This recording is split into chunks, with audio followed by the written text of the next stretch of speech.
Hi everyone, Keyless Entry here. Today I'm just doing part 3 of 3. This is the final of the trilogy of the EUROSPEC MP10 multi-pin security. Now this has no masters at all and the original key pins. So I've got the, just try to show you in here. So yeah, now all master wafers removed. Key won't work, just demonstrate that. So the key will not work. So all the masters have been removed obviously. So just go through here, just bag them up individually. So there's the key pin that I made up. I'll just zoom in here quickly and get this part so it's all clear to everyone. So that's the key pin I made up there to represent the master and the original key pin, and that just had a little master in there. Number 2 had one in the Bible there, so that one's taken out. Number 3 had one in the bottom. That's quite a thick master there, as you can see, so that'll change the bitting. Number 4, that was down in the chamber as well, and that was quite thick as well, as you can see. Quite a thick master there, so that will change the bitting again, and that'll need a higher lift. Number 5 just had a medium master in the top, and number 6 had a sort of medium to thin master in the bottom. So yeah, that'll change the bitting of it. So just kept all these masters in case I ever want to put it back into original format. And I've just kept these key pins that I've made up to match the original key pin plus the master length, just in case.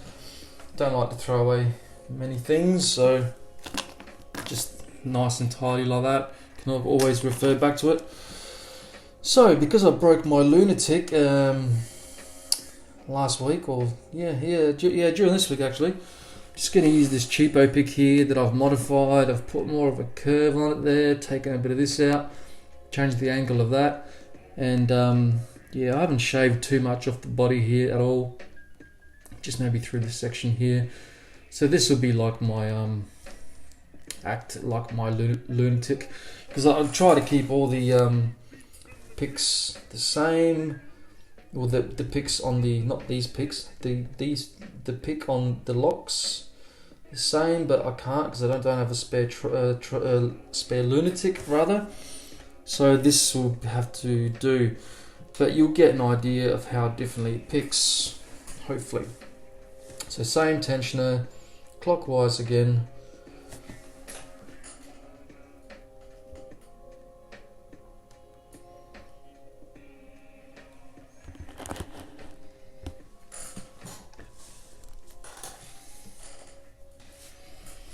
Alright, so let's give this a quick pick, or not a quick pick, it might not be a quick pick.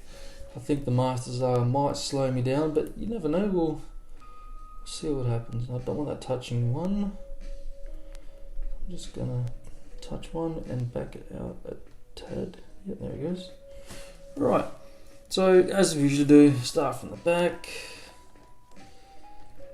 So just light tension, everything down the back.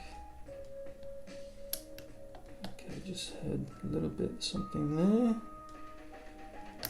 So very light tension.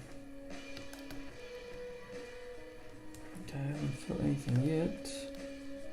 Usually 6 gives me a little bit of movement, but okay, that might have been that little dull click at the start. Okay. So nothing there. I might jump onto this ledge here for the first three or four pins now actually this time, because it's a shallower reach hook. So the pins are binding, but I'm not getting anything out of them. That's no tension. So overset one there. Okay, got a little set there, bit of movement. That was 4,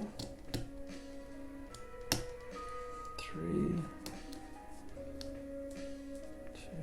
Let's try 1. One's always giving me trouble on this lock. 1, 2. There's 3 there. Whole bunch dropped. And it's still very stiff. Doesn't want to. Very, very bindy. Which is unusual. Okay, 4. Under 5 now. I might go from the bottom. Don't overset anything, like I said.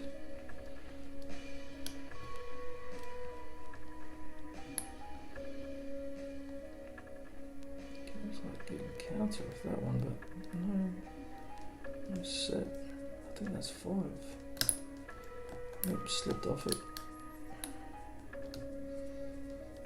That's 4 there, nothing. 3 feels like he's sort of half set on the first part of the sport almost, but no false set. Okay, let's go off this ledge here.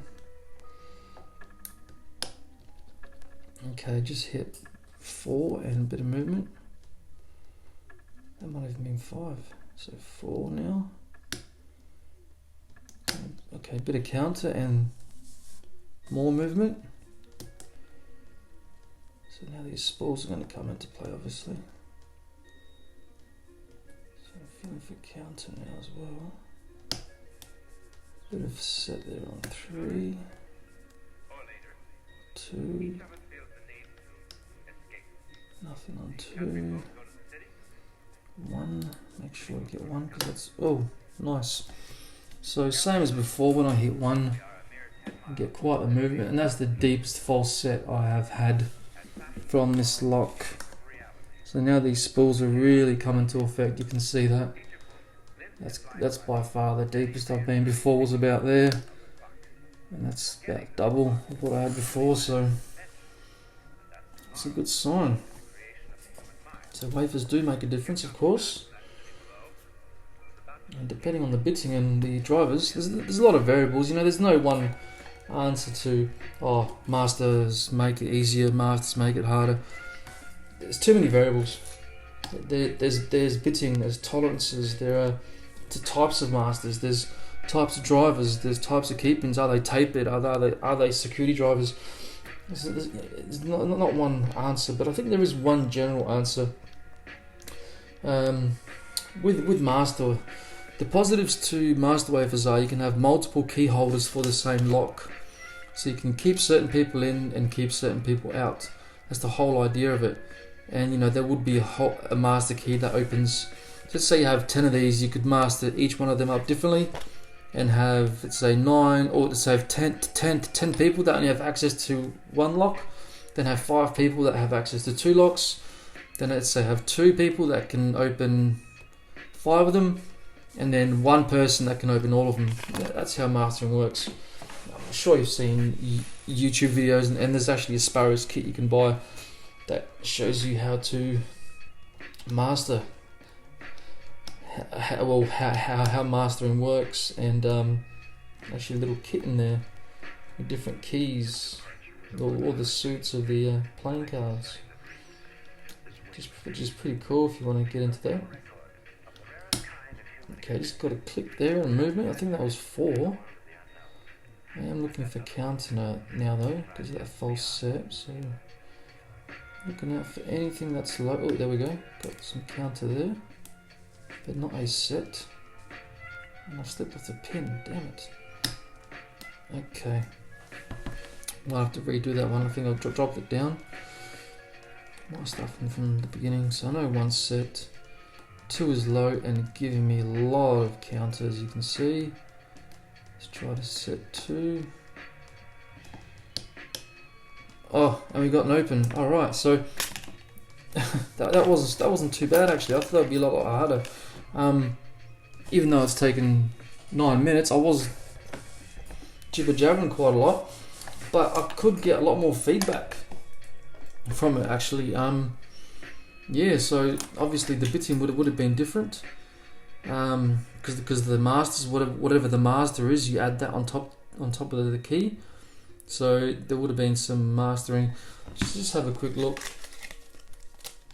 I should have had these laid out on a tray, but so 1 had a little thin master, so that would have almost been like a 0 cut there. 2 had a master in the Bible, so 3 had a pretty decent master in it, so that would have raised it up almost to the height of 2. 4 had an even thicker master, so that would have raised it up as well. 5 had one in the Bible, and 6 had a medium one. So yeah, so there was some high ones there. So yeah, the bitting of the key actually was easier with the mastering. Sorry, without the masters, the key is flatter, except 6. So it's like pretty even through here, and then a little step down on 6. So that's quite interesting. That wouldn't be the case on all locks, but that's the general sort of rule. So yeah, that was the end of my trilogy for the EUROSPEC MP10 for StockLockSunday. Yeah, I won't gut this. Go back to 53, video 53 if you want to see the internals. And I can't remember off the top of my head what part 2 was, but yeah, just look it up and you'll see it. And in part 2 I removed all the top masters, so there was none in the Bible, and I just created one shear line for the bottom. So I made these pins up to be equal length of the master and existing key pin. Anyway guys, hope you guys enjoyed the series, hope you guys enjoyed the video. Let me know what you thought. Should I do more series like this on other educational stuff, or yeah, I was thinking of doing one on key making. I thought that would be quite interesting. I am working on pin tumblers till the end of this year, and then I'm going to jump over to dimple locks next year sometime, probably in April actually, because yeah, I want to spend like a year on each system, so to speak. So I started in April, late April, May, and yeah, I want to get a good year under my belt with pin tumblers, and then move over to dimples, and yeah, just see how I progress. Anyway guys, enough jibber jabbering, as I say, and yes, please like and subscribe, and I'll see you guys on the next one. Take care.